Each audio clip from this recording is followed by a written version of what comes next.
Hey, welcome to Graphic Policy Television GPTV. Right in my hands is Waller versus Wildstorm #1. Now, I did a written review of this on the site, but I liked it so much I had to go pick it up at my comic shop when I went there this week and do a video review because I think it's really that cool and there's so much potential with it. So this is a DC Black Label book, oversized, a little bit bigger than your normal comic, but that's quite okay. Let's go compare.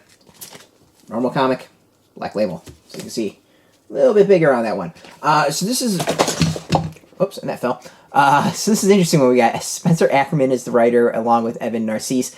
Jesús Merino is the artist. Vicente Cifuentes does inks. Mike Atiyeh is the colorist. And Dave Sharpe is the letterer. So one of the reasons I was really excited for this is because of Ackerman's being part of it. So Spencer has been a regular guest on our radio show, our podcast, Graphic Policy Radio. He is a brilliant writer, and when it comes to national security, absolutely fantastic. Really good insight, really good work, and someone definitely you should read if that is a topic that you care about. So for Ackerman to go take on comics in general is intriguing, but specifically in this case, Amanda Waller. Now, for those who don't know, Amanda Waller is the brains and vision behind, I would say, a lot of black ops, horrible things in the DC universe, particularly the Suicide Squad is what she's really known for at this point in time. So this is DC Black Label, kind of somewhat what-if spin on the DC universe, mature label. So in this case, Waller is working for Checkmate. It's the 1980s. The group Wildstorm exists, Wildstorm being the old Image property that came over with the Wildstorm, the Jim Lee properties when they came over to DC.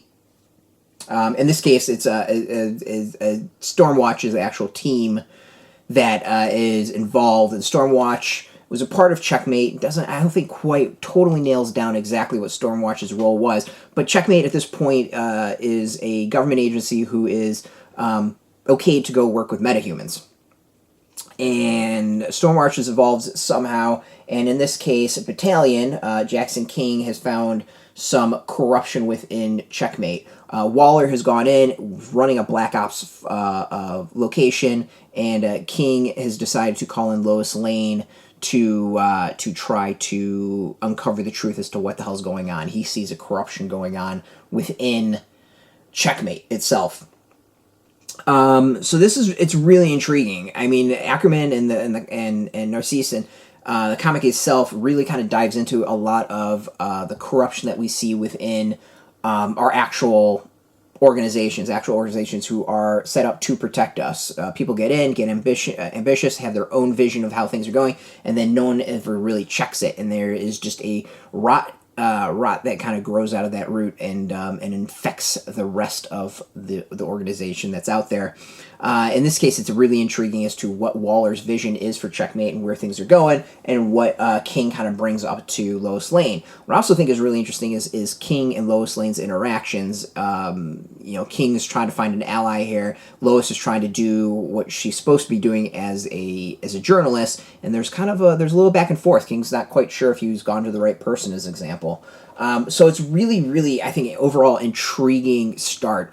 It's a lot of kind of sitting around talking, just King and Lois Lane at a table discussing what King has uncovered and what's going on. There's a lot of hints as to Waller's corruption and what Waller seems to want to do. I think is really interesting as well. There's so much interesting things here, and overall, like, it makes me want to see a bigger version of this universe. This feels like a very and I kind of want to say it's a very much more of adult take on superheroes, a realistic thing. I mean, if superheroes existed in our world, they would be weaponized, they would be sold. There would be some that would be altruistic. There'd be some that would be out for themselves, just to kind of do whatever, follow law, not follow law. And let's face it, governments would be weaponizing them and trying to sell them to other governments as well. There would be a lot of evil shit going on, and that's a lot of what Waller versus Wildstorm seems to be hinting at.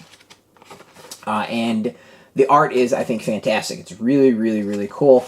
To me, it's a really interesting style in that there's, at moments, almost like a tease as to like old school Wildstorm and like 90s 2000 Image, but also like a little bit blended with modern DC. And to me, that's actually pretty neat that everything's kind of come together like that.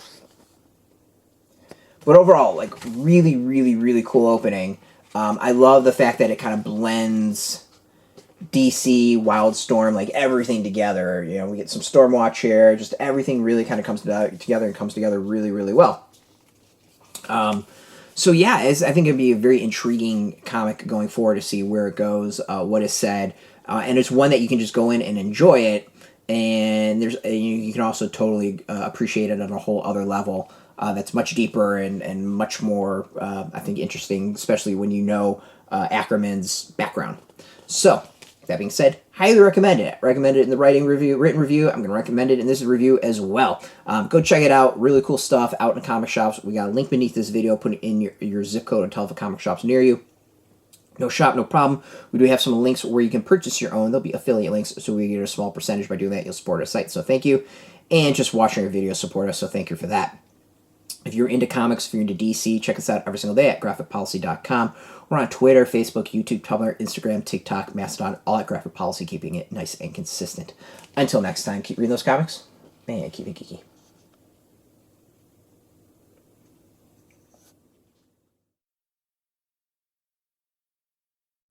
Hey, thanks for watching the previous video from Graphic Policy Television. Just by watching, you help support our site. Thank you so much. Now, if you're watching these videos, you probably care about geeky things like movies, television, comic books, toys, games, video games, you name it. You can go and subscribe right now to our YouTube channel to stay in touch and catch all the new videos, or check out our website at graphicpolicy.com. There's a nice link on this end of the video. But as always, thank you for watching. Keep on rocking and keep it geeky.